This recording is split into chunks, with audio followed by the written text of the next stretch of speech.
Hola chicos, ¿cómo andan? Llegó el momento de reencontrarnos. Espero que hayan disfrutado mucho estos días de descanso en familia. Esta semana vamos a comenzar a ver los ángulos, que ustedes ya lo estuvieron trabajando en años anteriores, así que va a ser un repaso. Los ángulos son el resultado de la unión de dos semirrectas. Vamos a ver. En la abertura de las puertas podemos ver cómo se forman ángulos. Si nosotros partimos de acá, tendríamos el ángulo 0. A medida que vamos abriendo la puerta, se van a formar otros ángulos en el piso. Por ejemplo, acá tendríamos un ángulo de 20 grados. A medida que vamos abriendo más la puerta, tendríamos un ángulo de 45 grados. Si seguimos abriendo, el ángulo va a ser cada vez más grande. Ahora de 70 grados.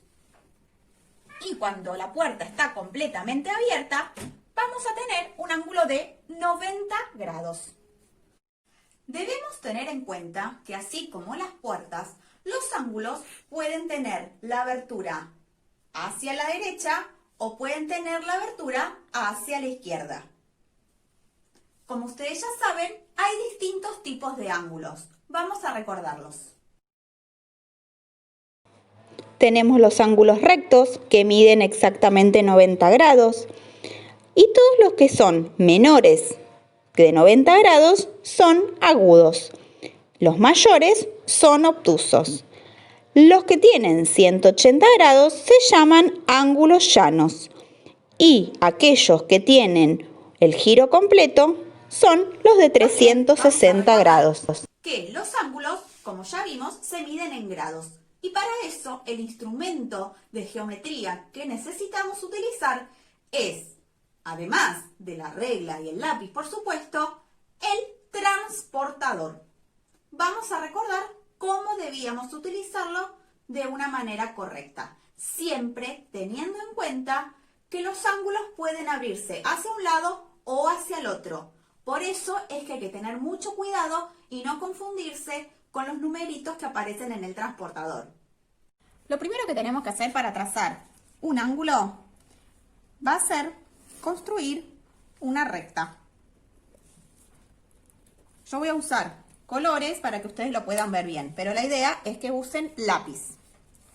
Sobre esa recta vamos a trazar un punto. De esta manera nos quedaron dos semirrectas.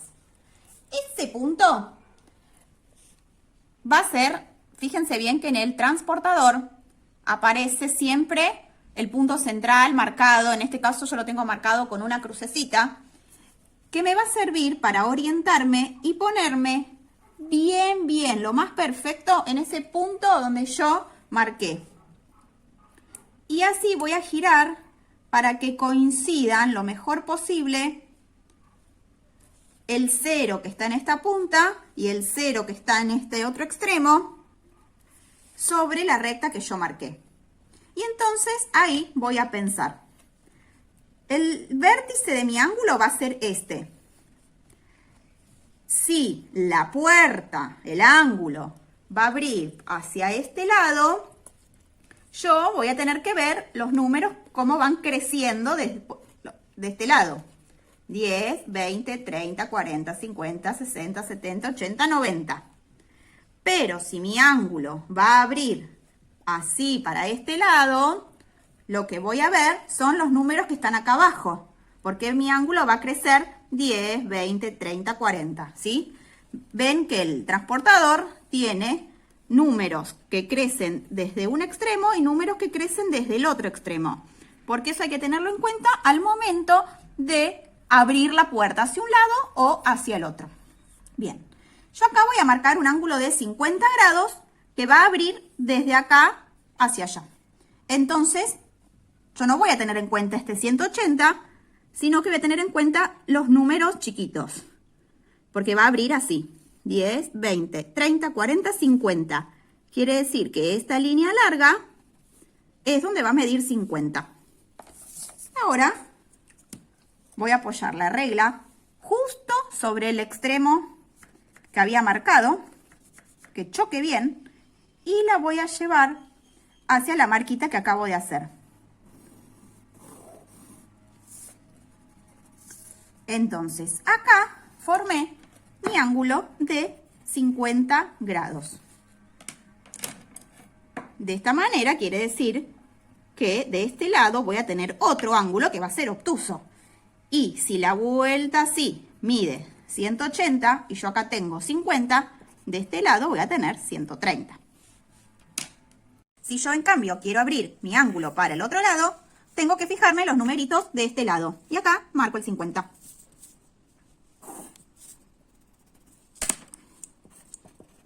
Cualquiera de los dos va a estar bien. Si en cambio lo que tengo que hacer es medir un ángulo, lo que tengo que hacer también va a ser con mucho cuidado apoyar la marquita que me da mi compás en el centro, justo en el vértice de este ángulo, y después hacer coincidir los ceros o los 180 de cada extremo con el lado de ese ángulo. Una vez que ya me quedó bien el 0, el centro y el otro 0, voy a medir. Y en este caso, este ángulo va a medir 70 o va a medir 110. Como yo veo que es un ángulo obtuso, el que tengo acá, no me puede dar 70. Entonces la medida va a ser 110. 90 sería hasta acá y esto se abre más. Por lo tanto, el número de la medida de este ángulo va a ser 110. El número que voy a tener en cuenta va a ser el de arriba. Bien, si yo en cambio quisiera medir este ángulo, yo ya veo que este ángulo va a ser agudo. Entonces, apoyo, hago coincidir bien y ahora va a crecer hacia acá. Entonces voy a tener que elegir los números que van creciendo hacia allá, porque este ángulo se abre hacia allá. Entonces, 0, 10, 20, 70. Quiere decir que este ángulo va a medir 70. Y efectivamente, 70 más 110 va a ser 180, que es todo esta vueltita. Ahora que ya recordamos todo, pasamos a los ejercicios de esta semana. En el primer ejercicio van a tener que indicar qué tipo de ángulo es el que se forma en cada uno de los 4 relojes que tienen diferentes horarios. En el segundo ejercicio me van a mandar fotos o van a dibujar ejemplos de ángulos que aparezcan en sus casas. Uno para cada tipo de ángulo. Acá formamos un ángulo llano por la unión de estas dos semirrectas. Acá vemos que se forma un ángulo de 90 grados. Acá vemos que se forma un ángulo agudo. Y acá un ángulo obtuso. En el tercer ejercicio van a construir un ángulo de 50 grados y un ángulo de 160 grados utilizando el transportador, como les expliqué. Por último, vamos a trabajar con los ángulos que aparecen en los cuadriláteros. Recordamos que los cuadriláteros son los polígonos que tienen 4 lados. Por ejemplo, el rectángulo y el cuadrado.